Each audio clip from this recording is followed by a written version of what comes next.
And at the top of the stretch, a filly is in front of the Belmont, but Curlin is right there with her. These two in a battle of the sexes in the Belmont Stakes.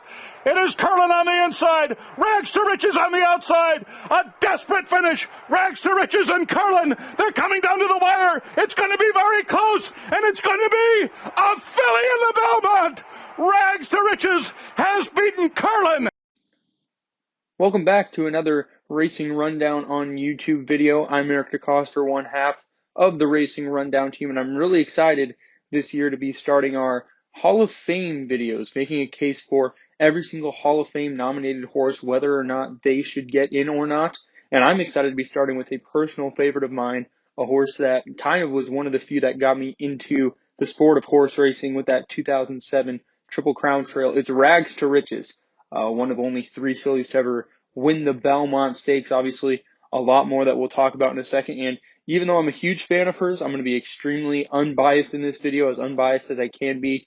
As the point is to inform and kind of let you all make your own decision on whether or not a horse should be a Hall of Famer or not. So we'll start with Rags to Riches and a quick rundown of her career. 5 for 7 lifetime with a second and 1 off the board performance. That was in her debut as a 2-year-old.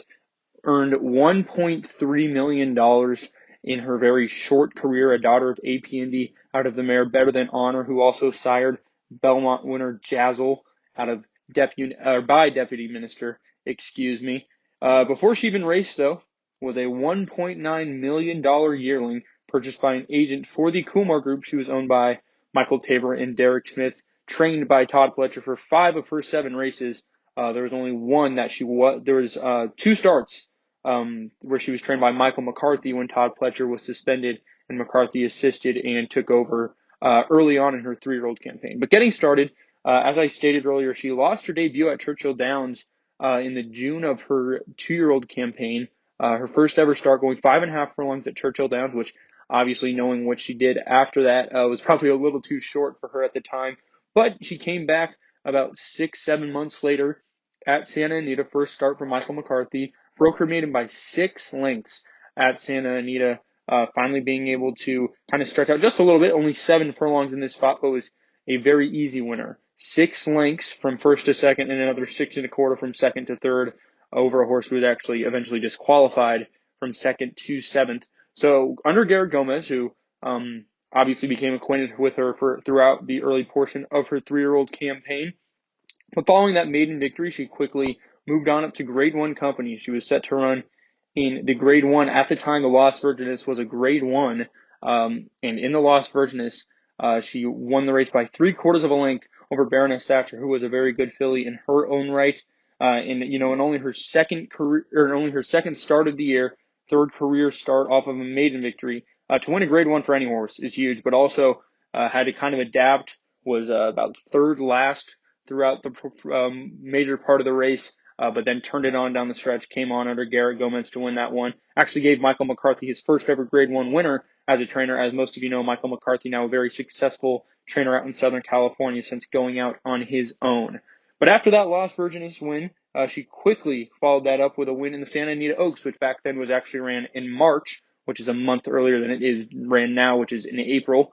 But that win in the Santa Anita Oaks, which was in even more convincing fashion, 5.5 lengths, a much easier trip this time, once again, for Garrett Gomez in the saddle, and Todd Pletcher had taken back over, kept her out at Santa Anita. But it was obvious that this filly was loaded with talent, and that led up to her big run in probably her coming out party in the Kentucky Oaks on the first Friday in May for trainer Todd Pletcher once again. Garrett Gomez retained the mount as he had throughout this early portion of her 3-year-old campaign. Sat kind of a different trip than she had in her earlier races, but and a very impressive win. 4.5 lengths over a fellow Pletcher trainee named Octave, also beating champion 2-year-old filly Dreaming of Anna, a solid Bob Baffert filly named Tough Tis a Sizz, and other talented horses like Cotton Blossom, Swift Temper, and Sealy Hill, another really talented filly.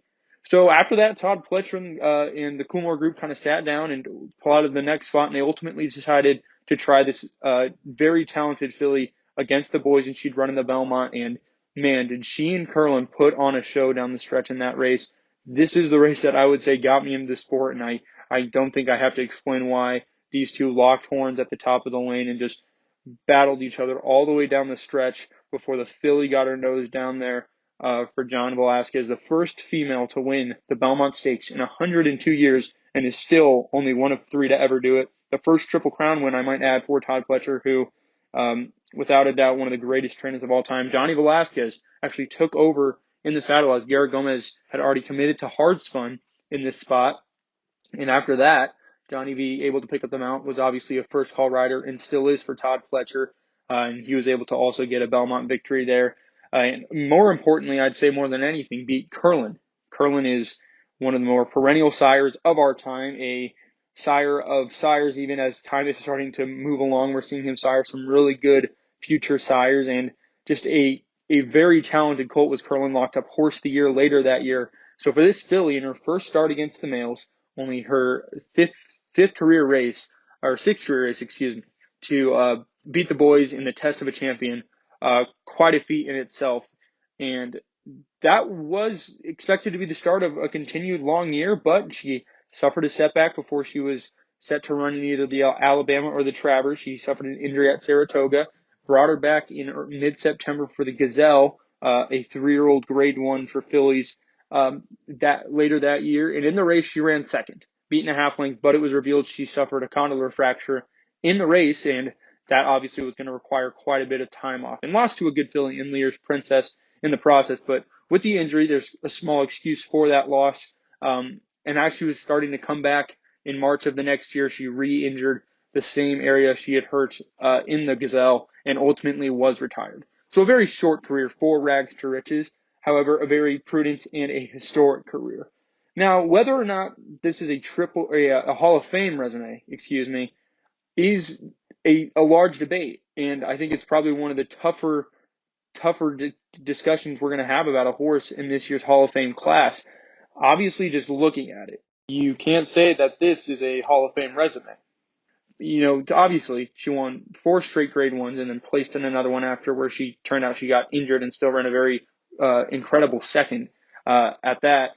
But I think the historic factor might be what pushes her over. It was only one of 3 fillies to ever win the Belmont, and she was the first in 102 years, defeating the likes of Curlin and Hardspun in the process, not to mention beating a tough group in the Kentucky Oaks. Every single graded stakes, grade 1 she won, she beat a fellow horse that either had one or went on to win another graded stakes, which is very impressive in itself. If you draw a line through that very first race, which probably she wasn't ready for, as evident by the time she needed another 7 months to get ready for the next race, and you draw a line through the last race where she got injured, that's 5 for 5. Very convincing, dominant filly, who I think personally, based off the historic factor, she's a Belmont Stakes winning female. I think that puts her over and probably gets her in.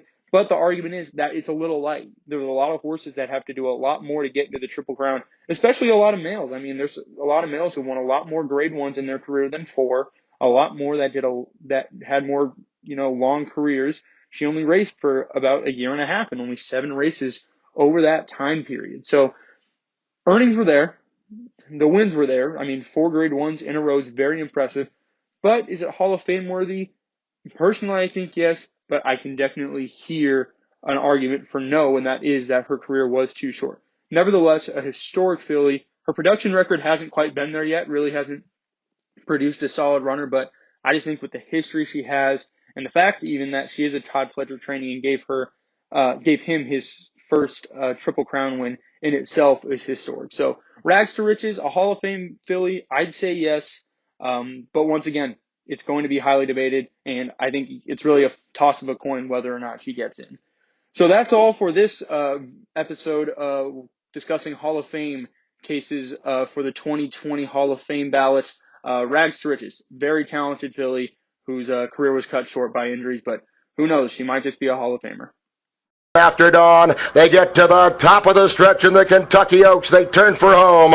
In the stretch drive, Dreaming of Vanna shortly. Mystical Plan overhauls her. And here comes on the outside, Rags to Riches. Rags to Riches has kicked it into high gear and accelerates away with authority. Rags to Riches by 2 now. Octaves back up into second, but it's all Rags to Riches. Much the best here. Rags to Riches, and Garrett Gomez gallops home by 4 lengths over Octave second. High Heels third. Dawn after After Dawn was fourth.